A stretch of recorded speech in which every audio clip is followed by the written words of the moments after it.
Hi everyone, a very good morning to all and all. I'm Paridhi from the team at Healthy Minds World. Before I start, I just want to check if I'm audible to everyone. Yes, Paridhi, I can hear you. Perfect. Thank you, Dr. Gayatri. I will start with a little introduction, given that it's a brand new. For those of you who have been a part of our journey so far, thank you so much for being present today. It's great to have you here. It's definitely encouraging, given that we're now almost completing a year. And for those of you who are joining us today for the first time, I'm gonna start with a little introduction uh, about us. So Healthy Minds World was started by Pallav and Vivek almost a year back, right? When the lockdown was implemented or when the pandemic hit in 2020. And they had been working together on a different business model.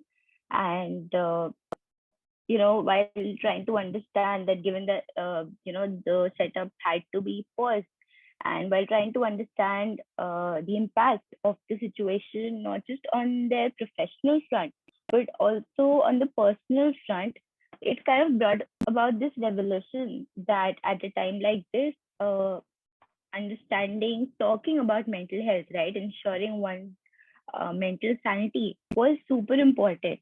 And hence, Healthy Minds um, was formed with the intention of understanding, of not just being one of those platforms where we offer online help from mental health professionals, but also it was, the idea was to build a safe space for people from all domains, right? Like you did not have to be, somebody from, with a background in psychology to understand the conversations that were going around and also to develop a deeper sense of uh, the know-how, right? When it comes to different mental health problems, different mental health techniques, and how can one, understand it better. So we start over the last 1 year, our journey has been a mix of, hosting webinars like the one that we have today, hosting different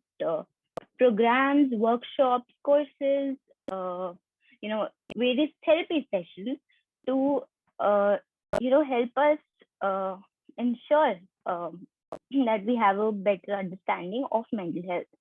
And yeah, I think I will not talk about that a lot, but I think we will be sharing the links to our social media channels, to our website in the chat section below. And I would like to take a moment to thank from the entire team at Healthy Minds World, Pallav, Vivek, Khushbu, Tanvi, and the rest of the team, which comprises of mental health professionals and other volunteers to you know to basically convey that without your support we would not be here.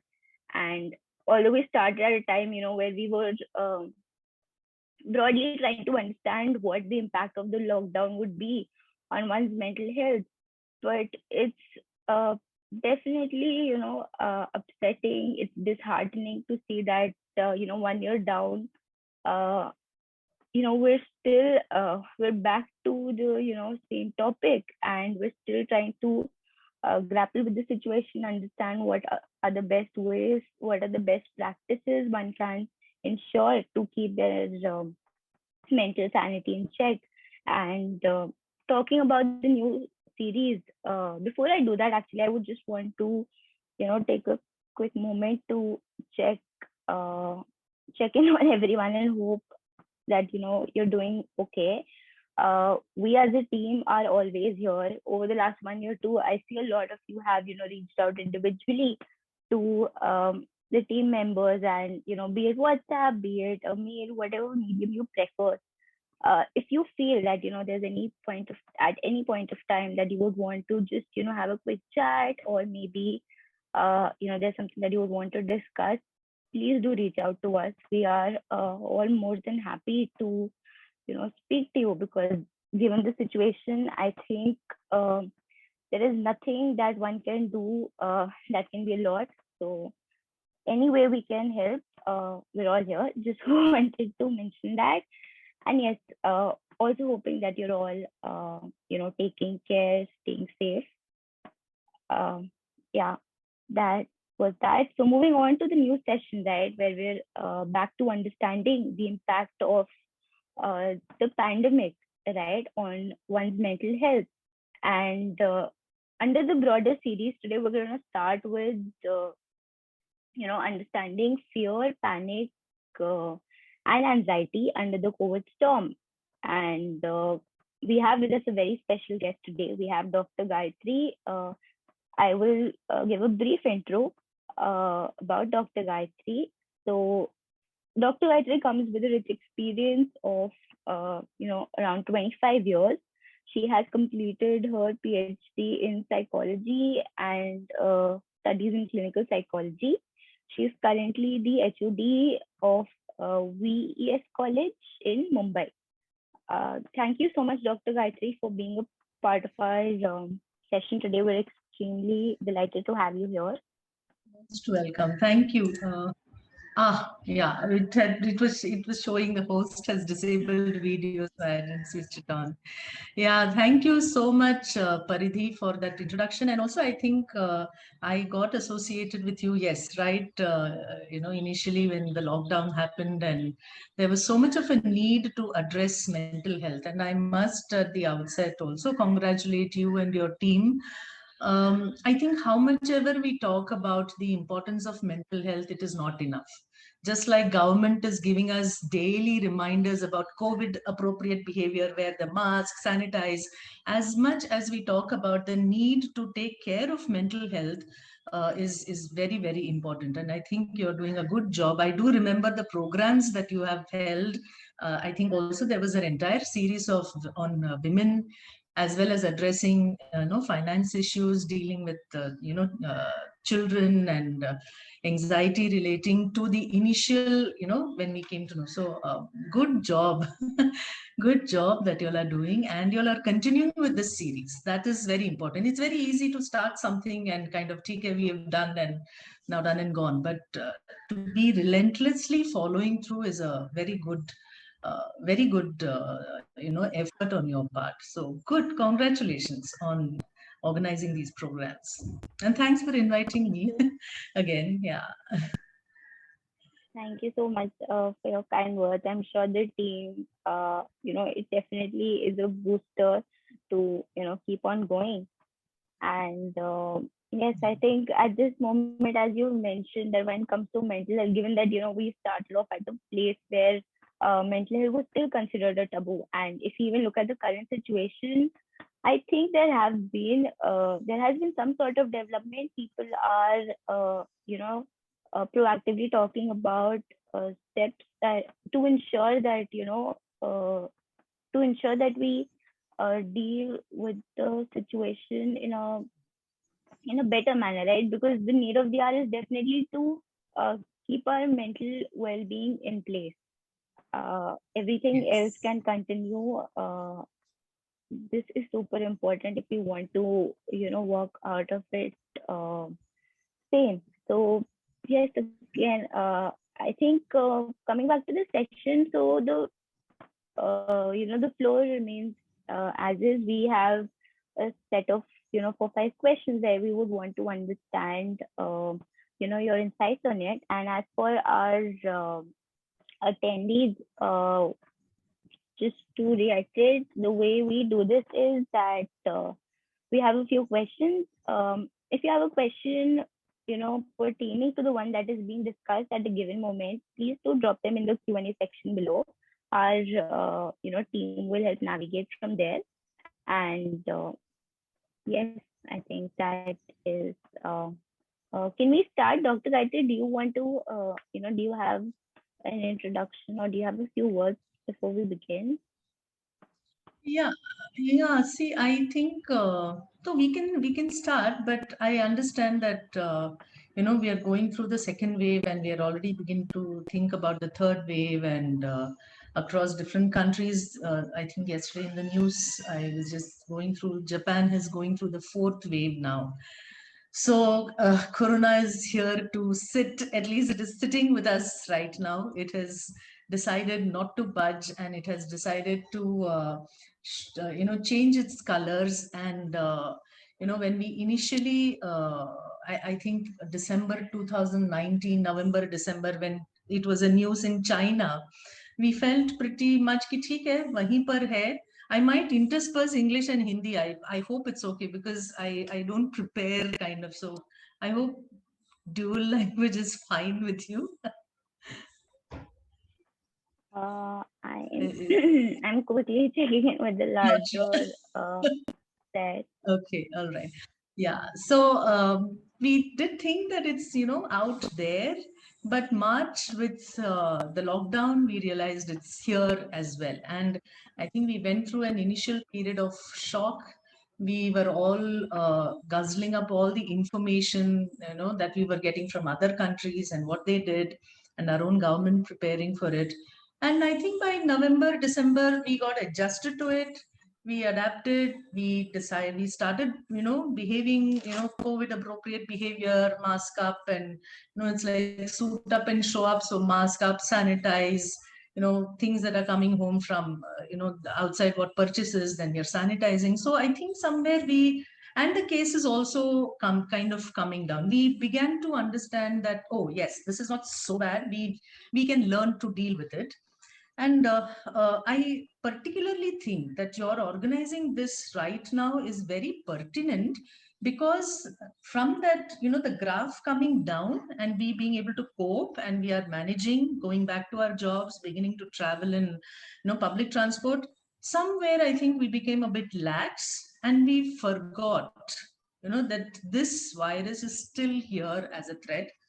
And now with this resurgence and the mutations and the variants that are coming, so the virus itself is more aggressive. Plus, we have kind of fallen back on our routine of COVID appropriate behavior. So again, we are, shocked. So what I want to say as an introduction is what we probably as a mental health concern now, compared to what we were in June, say 2020, what we are experiencing now is more of, concerns and fear about the future. With respect to the infection, with respect to the infectiousness, with respect to the, the interventions that we need to institute for ourselves, like contacting the doctor or assessment and hospitalization and oxygen and all these. So one part is that, but now we have gone through that, and again it has come. So we really are worried about the future. How long is it going to last? And when you hear reports from other countries, second wave, third wave, fourth wave, you wonder, meaning, are we supposed to live our lives in spacesuit forever? Kind of thing, So that's what I want to make known, that it's a long-term issue for us now. Correct. That I think what you pointed out is absolutely correct. There is the uncertainty, there is the rising stress. Perfect. I think with that, definitely the first question we have is in terms of understanding how would you how would you define that the pandemic has affected our mental health? Yeah. So though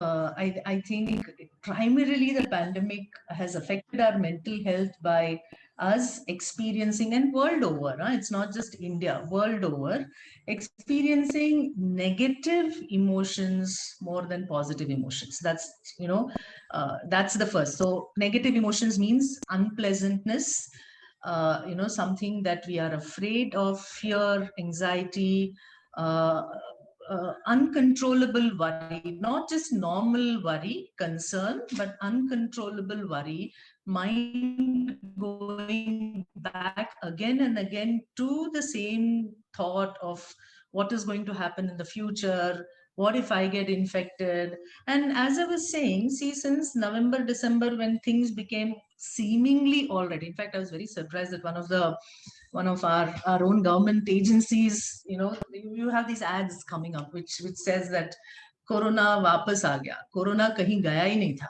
We thought Corona चला गया. We thought Corona is gone, but Corona has been there, and we forgot about that for some reason. I think that's human behavior. So right now the fear and anxiety is more about future. The uncertainty is there definitely, but now the uncertainty also is there to stay. In the initial time, uncertainty was, when is this lockdown going to end? And it will end because vaccinations were in process, medication was in process. So we thought that we will get over it. But after having gotten over it, resurgence, there is a fear this uncertainty is going to stay. So when we talk about the mental health has taken our responses have been more on the negative side. And I think the attempt by mental health professionals and by agencies like you who have, organized programs to talk about it, has kind of worked towards redirecting it towards the positive. So primarily negative emotions, fear, anxiety, panic, uncontrollable worry, obsessive worry, obsessing about it, and then getting into depression. So those are what I think normal people, meaning people who don't have pre-existing mental illnesses, would go through. In this also, then we can look at people who already have mental health issues. For them, it's like a double whammy. Right. In terms of contacting the psychiatrist or, contacting their health service providers has all become online. So as it is, I'm having a difficulty, and shifting over, that is an added burden which they have had to face. Family members in lockdown, having a person with mental health challenges, whether it be a child or whether it be an adult, whether it be developmental in nature or whether it be, psychological in nature, being a caregiver as a family member has been extremely burdensome, because support systems have changed. The access to support system and the nature of support systems have changed. So these are some of the, challenges I think that this pandemic has thrown up now. Right.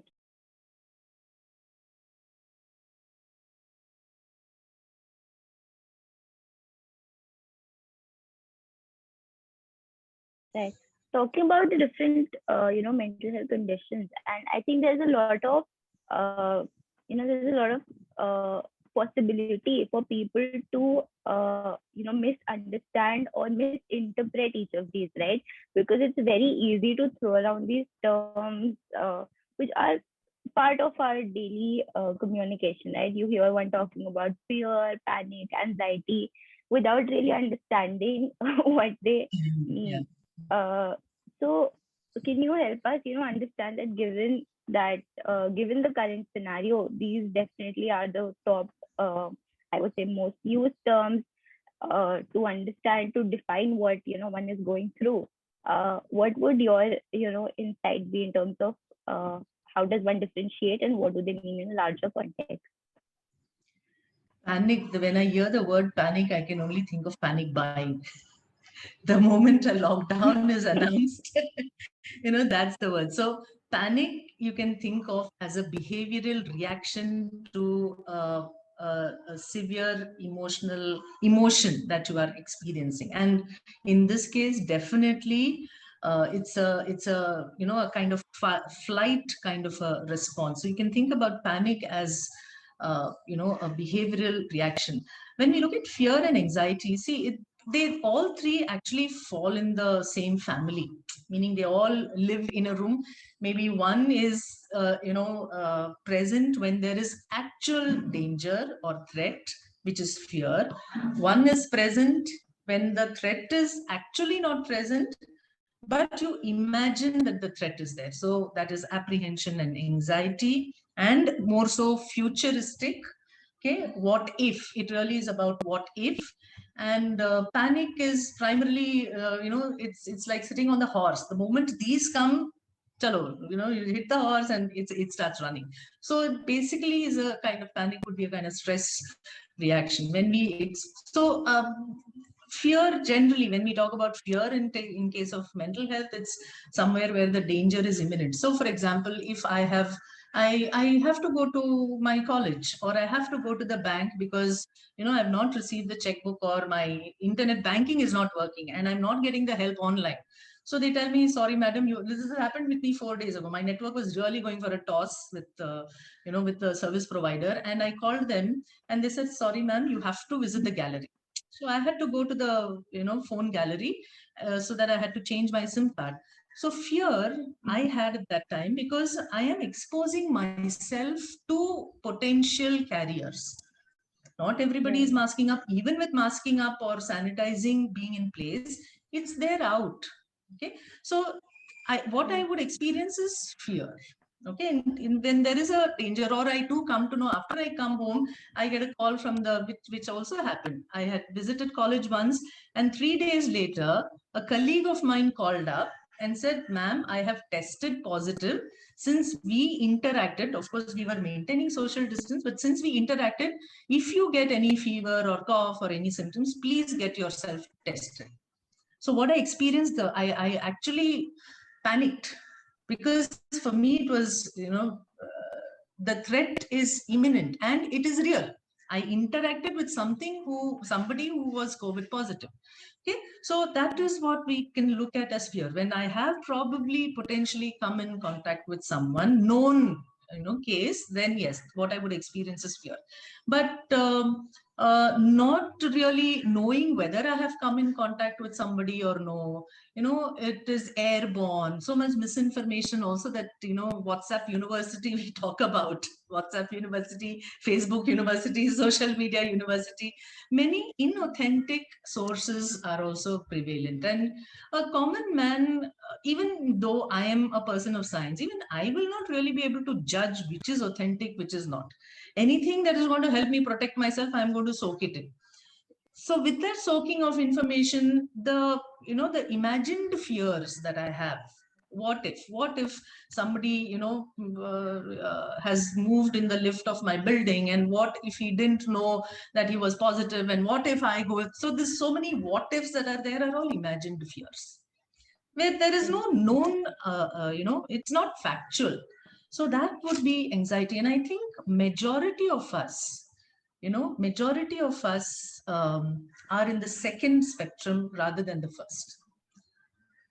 Okay, meaning the general public when I look at it. Okay, and therefore it would be very essential when we are experiencing this kind of agitation, fear, anxiety, or I have a mild cough. In fact, they call something as a worried well category.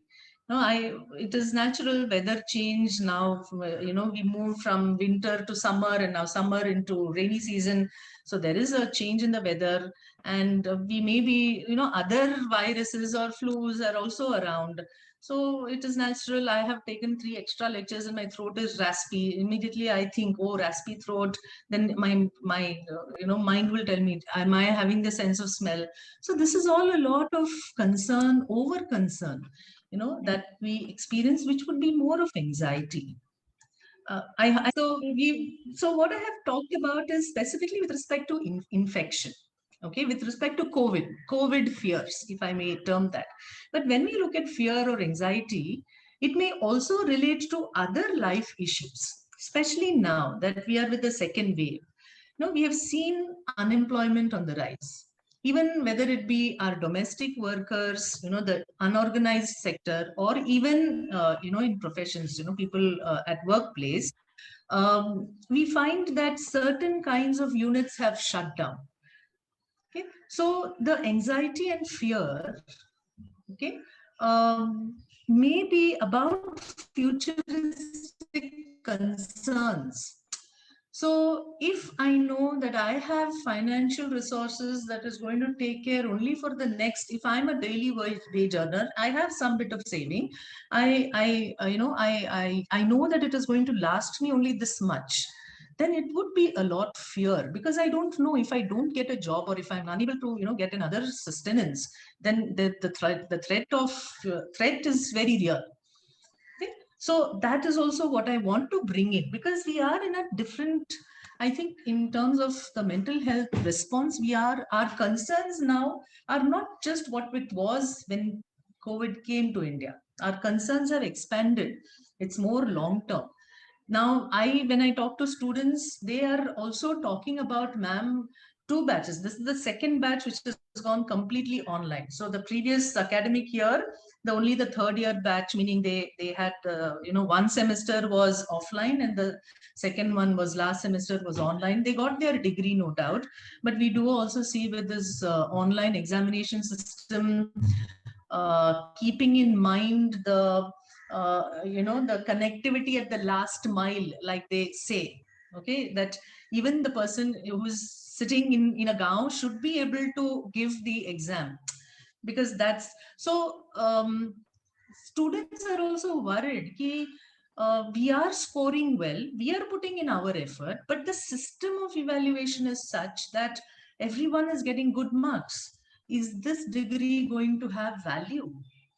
When we are going to join the workforce, they say 2 years down the line, maybe after a master's or even after graduation, what would the company's response be? Meaning, we will be termed as a COVID batch, but will it have value? So these are some questions. Of course, they don't have straight answers. The answers could go either way. Okay, so these are some of the other concerns that are cause for also panic at times among people. Definitely.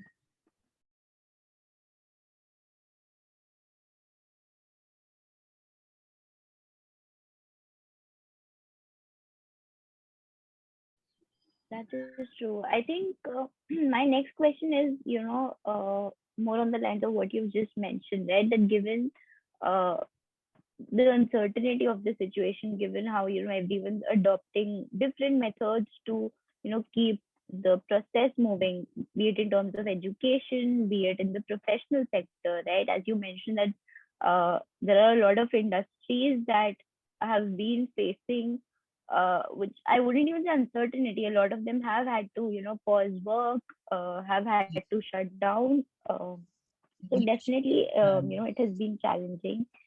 Um, Given that, how would you suggest that, one manage anxiety at this moment, which is a result of both internal as well as, factors that are present in our internal as well as external environment? I think the first thing is to recognize that I am having an emotional reaction to a situation. I'm having a normal reaction to a situation which is abnormal. See, pandemics are not normal. Just like building crash is not normal. Okay, it is a non-normative event if we look at our life. Okay, so if I contrast it, for example, marriage is stressful. It is a positive event, but still it can be a cause of stress. But it is an expected kind of event in people's lives, given the society and cultural underpinnings that are there relating to marriage as an institution. But what we are going through is not a normal situation. I think first and foremost, to remind ourselves of that is very, very essential. Okay, we have to validate what we are feeling. If I'm feeling bored, I should not have a voice in my head saying that, how stupid that you're feeling bored. It's not helpful. It's not going to be, I am going to get bored. I am going to get frustrated. Think about it. Meaning, since March 22nd, when the first lockdown, okay, that happened, all of us were happy to be at home because going out means COVID will catch us. And also these images that are there in the media that come in, COVID rolling around and, coming. So it was important. But now COVID has been there for some time. How long more? That is the thought, right? So acknowledging that we are not going through, normal period. This is not a normal period in our life is very, very essential. I think acknowledging that, validating that, and naming it. I'm feeling sad. Name it that I'm feeling sad. Recognizing is important. See, in children, they may not be able to, so they may actually be sad, but they may express it in the form of anger. So parents need to recognize. So if parents are seeing their child is throwing a tantrum, कि हमेशा आप मुझे ही बोलते हो, you're telling me only not to go out, see that other kid is playing down, or you are not giving me this what is that video gaming console, and see my other friend he is having. You're not giving me the phone. I want to talk to my friend. You're not allowing me to go.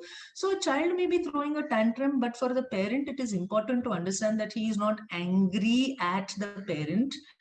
He is frustrated, and the response to his frustration is anger. The response to his boredom, or is anger, or the response to his anxiety. Many times children may also express, their primary way of expressing is aggression and anger, but their underlying maybe a lot of fears. They are also soaking in so much of information that's coming in from the media. They are also reading and hearing about patients who are not getting oxygen, and we have enough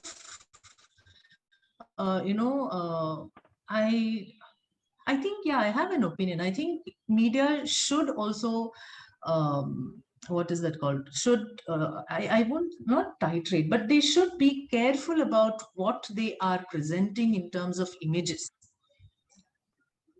They need to, you show these people suffering in loop. A child is also sitting there, and how much are you going to tell the child, no, I'm watching news, you go to the other room? Some people may not have enough rooms. They may not have another room. So they are also being exposed to all these fearful things. So as parents, it's important to understand, meaning, or as adults, it is important to understand that, okay, what is the child actually feeling? He's scared.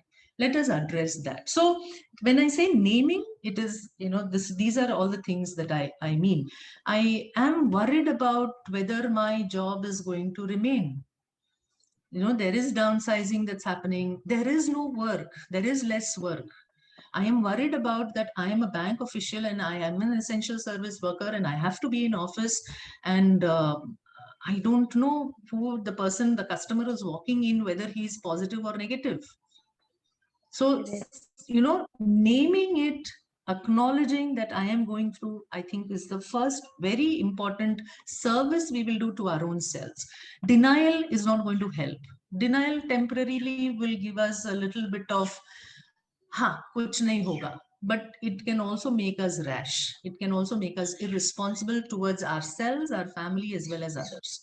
So in this situation, I would say it is better to err on the cautious side. It's okay to be a bit overcautious, okay, and acknowledge that, okay, these are my emotions. Second thing is accept that it's a normal reaction to an abnormal situation.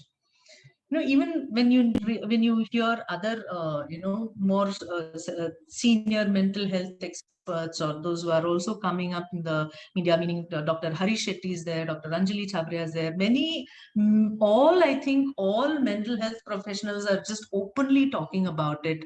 So important to know that it is a non-normative situation, and we are going to go through this. We are going to grieve.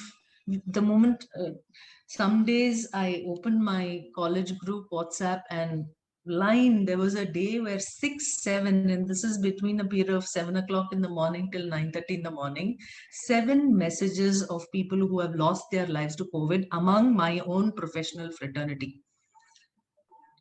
I am going to feel sad. I cannot expect myself to just bounce back and say, no, I have a meeting and I have to attend it. I am going to feel low. Give myself the time, accept that I am going to go through this. Okay, so that is the second very important thing I would say we need to kind of recognize and acknowledge and accept. Giving ourselves time to experience the emotion is important. And I think, when I say giving the time to ourselves to experience the emotion, because we do not, even today, I think one of the positive outcomes of COVID has been news channels talking about mental health. Do you remember any time prior to 2019 where mental health has been the talk programs, people invited, spoken about as much as possible, disseminate information on mental health? No. We would talk about it only when somebody has probably ended their life very sad, but yes, maybe some known person has committed suicide, or we would only talk about it just before our 10th and 12th examinations where student stress increases. But other than that, we don't talk about mental health. So we don't know what to do with our emotions once we do feel them. We really don't know what to do, whether to keep it, throw it, and usually what we do, we will cap it. And when we cap it, it comes out in the form of body reactions, because the brain is going to continue to work. Let's remember, our brain is wired for negative. Our brain is trained for survival of the organism. It's going to look for negative so that it can protect. But by capping it, we are not allowing the natural process of healing to occur. So giving ourselves time to be in that emotion is kind of important. Okay? That would be the second or the third thing. Third thing, I think what I would say is specifically with respect to COVID anxiety or COVID related fears that we are having, the fear of having contracted, or now that I'm positive, what should I do? Okay, or now that my neighbor is positive, what should we do? Yesterday I saw that he or she, the neighbor, was taken to the hospital. Now he has come back. The person has been there in the hospital, is now seems okay, has come back, but can I still talk to them? Should I? So these are also fears which come, because now we are talking not about fear of catching the infection, but also recovery from COVID, okay, and the stigma that's associated. So important to deal with this aspect of the pandemic. It's important to get information from authentic sources, authentic clinical sources. Please, let's WhatsApp University is fine, fun, but please let us not take it as a fact. Okay, let us verify it. It may be correct information. Let's not brand WhatsApp University. Okay, it may be, it is a good media by which we can disseminate information quickly for our near and dear ones, but let's just verify the authenticity of it. That's very important with respect to the the pandemic and the infectiousness or recovery, or what we go through. So Nimhans, I in fact, when I was talking to Khushbu, when we were talking about this program, so there are some very good handouts that have been prepared by our own premier institutions of India and of course WHO and worldwide, which give information about what correct information, also about what you expect, what you can expect yourself to go through if you have tested positive, if a family member has tested positive, or if you have lost a family member to COVID. So I think looking at these and taking the support of these handouts, or the professionals, would be important to deal or manage this anxiety. Look for authentic sources, do that fact check thing that is there. And of course, I think relaxation, or distraction, and all those things which routinely we talk about is important in anxiety. But one aspect I want to highlight, especially whether it is an internal cause of anxiety, that is my thoughts, my self-talk is the cause of anxiety, or external threat is a cause of anxiety, is compassion. And not just being compassionate to the other, but please, let's extend that compassion to our own selves. We are also people. Okay, so extending, being very kind to ourselves in our self-talk is one of the ways, I think, very important to keep ourselves, move into the foothold of well-being. See, let's accept that we are in the foothold of negative. We don't have a choice. We don't know when Corona is going to go. We don't know whether it is going to go, whether it is, then so many theories about it. China has done it on purpose, or this is that, and this is this, and this, politics. many things are out of our basket, but what is within my basket? To keep my house clean, to keep myself clean. When I say clean, it's not necessarily just in terms of hygiene, but me, myself, my family, my immediate environment is in my control. So recognizing that, sometimes it will help to even just write it down, when you're feeling over anxious, it's good to write it down. Write down your fears, read it after a little time. Your own brain would have had time to process it. And second, next time when you read it, okay, this is not so bad. Your own mind will, be able to process it for you. So that's some of the things that I think we can do to manage our anxiety. If I will go on and on, so you have to give me a signal to stop. No, Dr. I think this was super important. I think you've also kind of covered where we were heading to, right? Which was in terms of some of the, daily, some of the practices that we could, inculcate in our day-to-day routine to ensure that we're able to keep these emotions at bay. Just to kind of like recap, because just to kind of recap and pick up a few points from what you spoke till now, uh, acknowledging your emotions, right? Accepting and not being in denial. Just like a quick mention here that, from personal experience and the kind of conversations I've been having with, my friends, with people around me, have been quite the contrary. I don't know what the larger group stake would be here, but I think a lot of people are kind of, adopting the denial strategy because given that, how where we started off, where it was just where it was 21 days moving on to like 3 months, 6 months, and now we're at after completing a year, we're still looking at a fourth wave, and there doesn't really seem to be an end, right? So definitely, rather than accepting the situation, living denial, at least for the moment, seems to be a better coping mechanism, if I would say. But as you mentioned, right, that it kind of then translates into the body reacting in various forms, which isn't really healthy. So that, I think when you're saying this accepting, see, generally usually how do we respond to any such threat? Meaning, you're walking down the road and somebody is coming to mug you, our reaction would be to fight or flight. Okay. But if you do see a cheetah, which is a deer, which is running from a cheetah. Okay, a prey animal is running from running from the prey animal. Okay. Once it gets tired, if you see these National Geographic and these animal kingdom videos, it will run fast, run fast, run fast, and one point in time it succumbs and submits. Okay.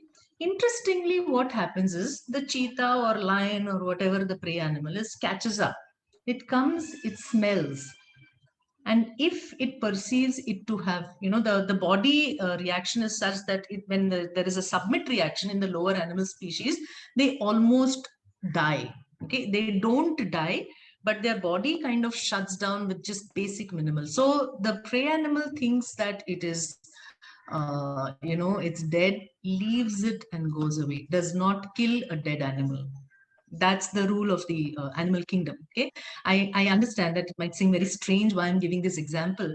In our context, what I want to say is accepting that corona is here at this moment. We do not know when it will go. We do not know when we will get a more the vaccine would be really curative. Right now, vaccine helps only in building antibodies.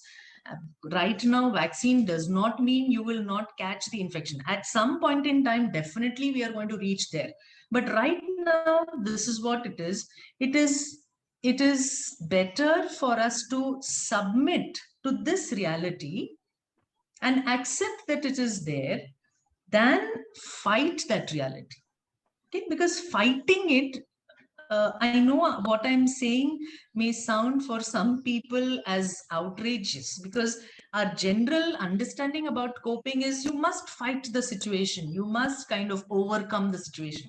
Here, being smart and submitting and accepting that if I don't practice COVID appropriate behavior, I'm likely to get infected. Accepting that means submitting, and that is going to keep you alive.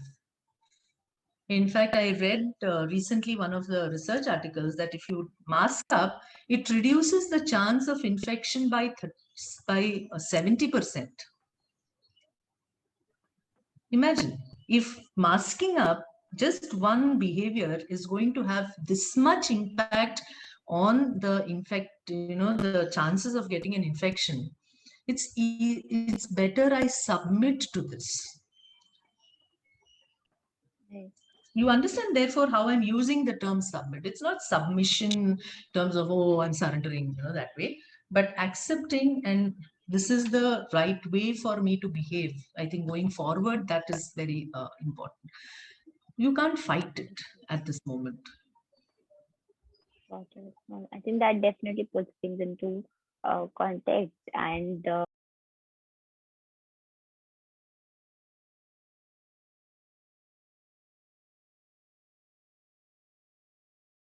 then coming back to, some of the practices that you mentioned, writing down what one is going through. Apart from that, I mean, journaling, I think overall, in terms of dealing with, mental health problems is one of the most, advised, most common, suggestions I think we've all come across. Apart from that, would you suggest there are any other, you know, activities that one can participate in?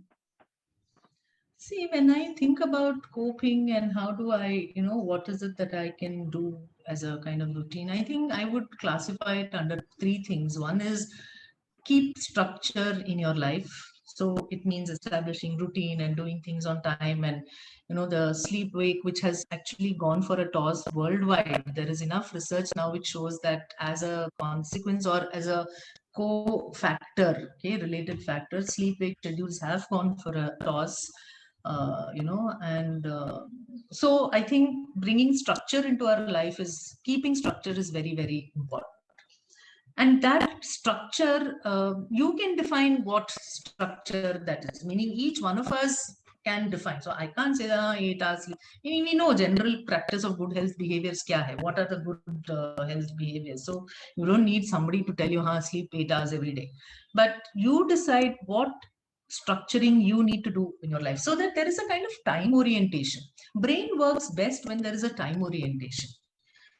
And now, with this uncertainty that is there, we thought COVID has gone away, but COVID is still here, and we are hearing more waves coming. That time orientation will help the brain process whatever information it is getting better.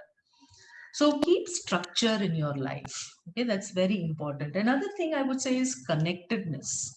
And we talk about social distancing. Then people said social distancing nahi hai, it's actually physical distancing, which we realized yes, is actually physical distancing than social distancing. But so we have established that connectivity, in terms of video calls and chats and Zoom calls, and now that we are also talking about Zoom fatigue. Imagine, because everything has gone online. So connectedness is there. Okay. If you find yourself isolating with because of anxiety, you don't feel like talking to people or things like that, then important to keep connectedness externally. But in terms of connectedness, I also want to say we need to connect with our own self. Okay. I'm not talking about a kind of me time or, all the time with the family and stuff, but I think connecting with our own self is also very healthy at this point of time. We are very used to doing things for others. Family is also there, children are also there at home, grandparents and elderly people are there. We may have small houses, we may have big houses, whatever our circumstances are. It's easy to be all the time connected with the group, but in that process we lose out on ourselves. When we used to go to office, At least that much amount of time we were away from, physically also away. Now that is not available to us. So making time for that in our structure of our day is important. So, whether it be, 10 minutes meditative time with self, 10 minutes just talking to myself. So, Gayatri, how are you? How's life? How's it going? It's really icky. Exams are gaye hain, and students are troubling me, or I don't know next year whether next year also we are going to go online. So, so talking to myself and giving myself that space is in important. So, connectedness ke sath, I would say connect with yourself, and of course the kind of activities, yes, what we are interested in. Look at this, very nicely many people talk about, look at the situation of lockdown as a forced time for yourself to engage in things which you never had time for. So whether it be reading books, whether it be listening to music, whether it be talking to friends, anything which is going to make you feel good. Of course, drinking, smoking, drugs make some people feel good, but understand that those are temporary pleasures which are very much grounded in the biology. The moment the biology changes, that is, the drug is not there, it is going to lead to a different set of emotional reactions. So healthy, pleasant, pleasurable activities is something that would be good.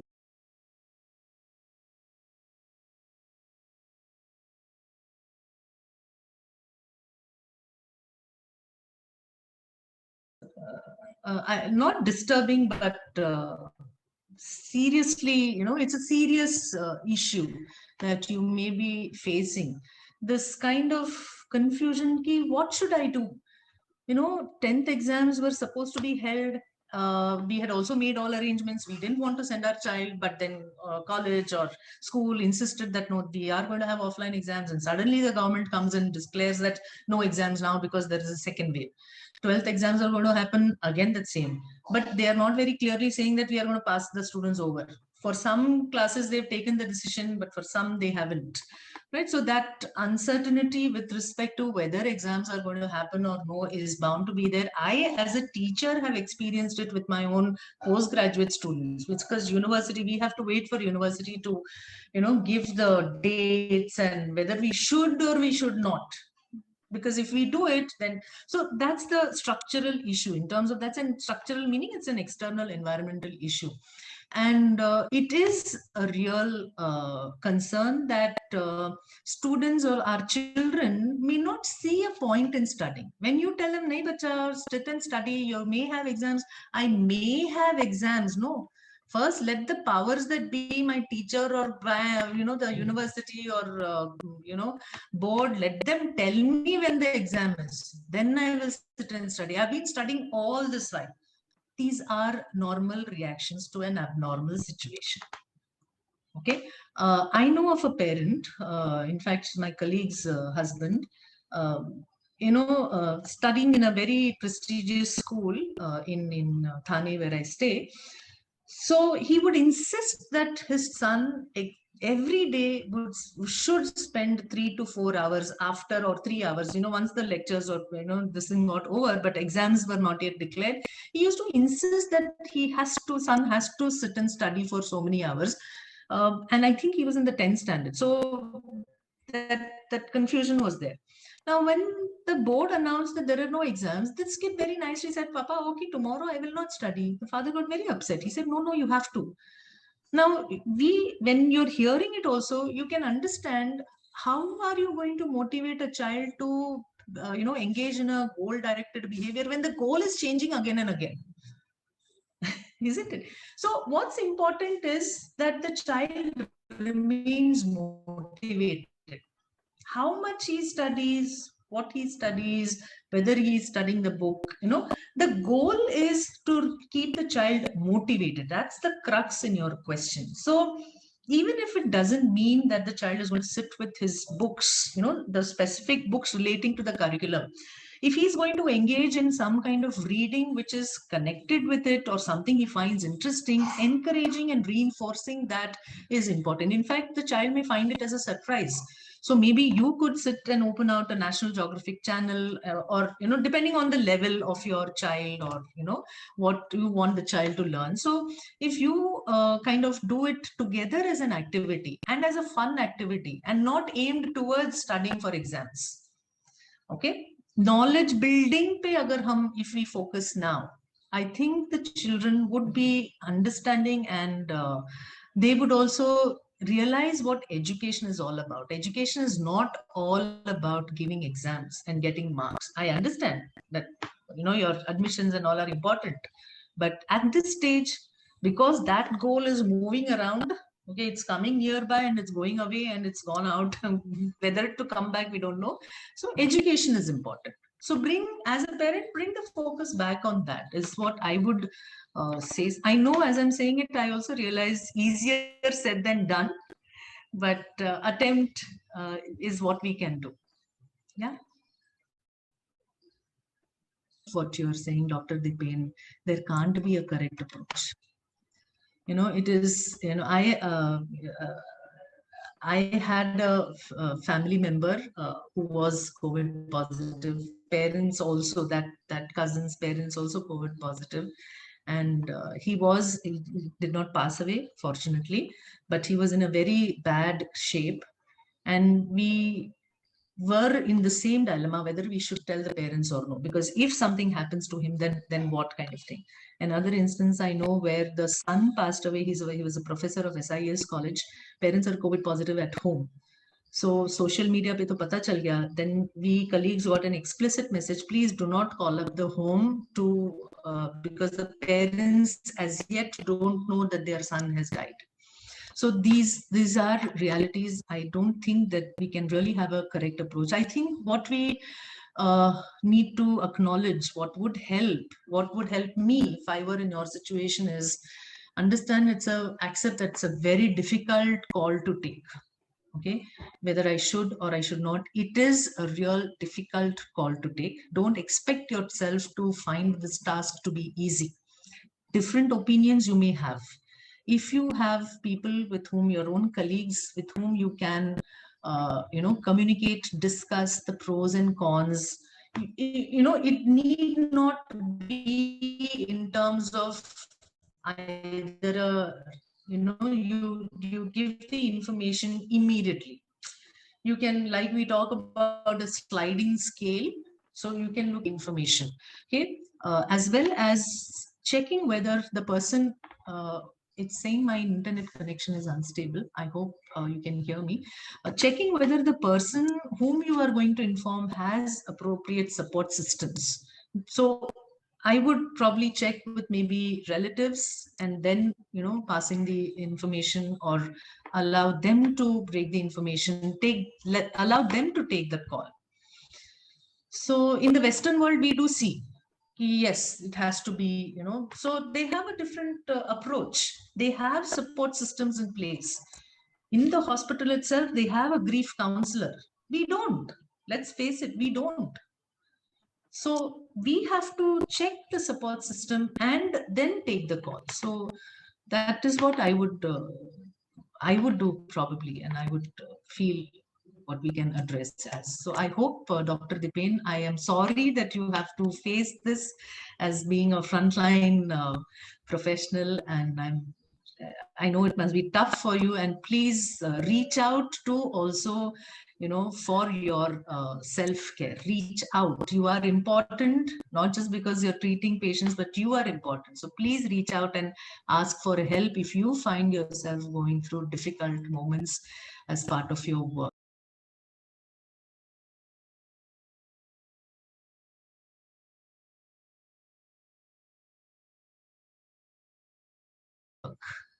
Okay.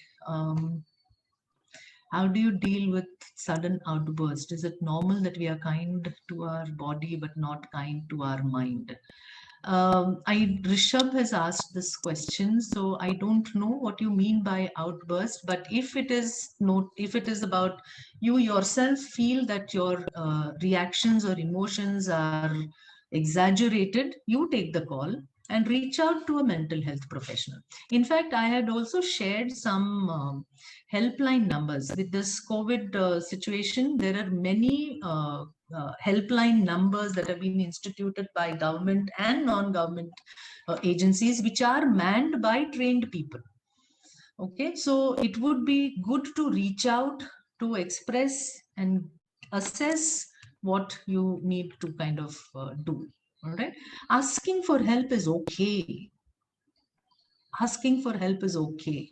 As I said, err on the on the side of making a mistake. It's fine. Couple of people saying kya yaar aise soch rahe ho, kuch nahi hai, nothing. It's okay if people laugh, but you want to get your mind settled, call a doctor, ask, clarify, reassure yourself. That's would be important.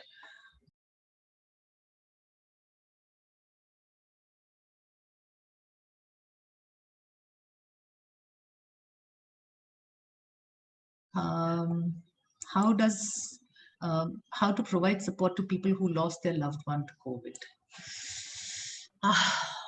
What exactly to tell them or to say to them? What can we say?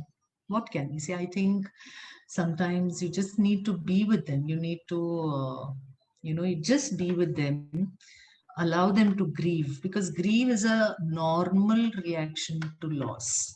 Let's not be afraid to grieve. Let's not be afraid to cry. Let's not be afraid to think about I am the head of the family, my wife is gone. What will my children think if I break down in front of them? If you break down in front of them and they see you recover from that breakdown, they will get the strength that life is not that bad and we can overcome. So allowing ourselves to grieve and allowing the other person to grieve is very important. Okay. I think other things that we would kind of, being kind to oneself, acknowledging, as a friend, suppose I want to give support to my friend, I don't know how to give condolence. In fact, I will share with you a student of mine, very, very wonderful, close student of mine, lost her mother to COVID last September. And I did not, and she used to call me mummy, and as our time passed me, because she also is very fond of me, that student. And having had that close bond, I found it so difficult to call her up and give her 2 words of, express my condolence or express my care and I'm sorry. I couldn't. It took me 3 months to actually pick up the phone, call her up. And in all the 3 months, I was feeling guilty in my mind. I have not called up the student of mine. I wonder what I would send WhatsApp messages, or I would keep looking at her status to see how she's doing. I would talk to others. It is difficult. Don't expect yourself to have easy answers. It is difficult. So be kind to yourself as well. Okay. And allowing people to grieve is okay. Well, let's not be afraid of grieving. That's the natural healing mechanism of our body. We are endowed with a body which is self-healing. Okay, so allowing that process and tuning into that is important. I hope I've answered that question and it was supportive.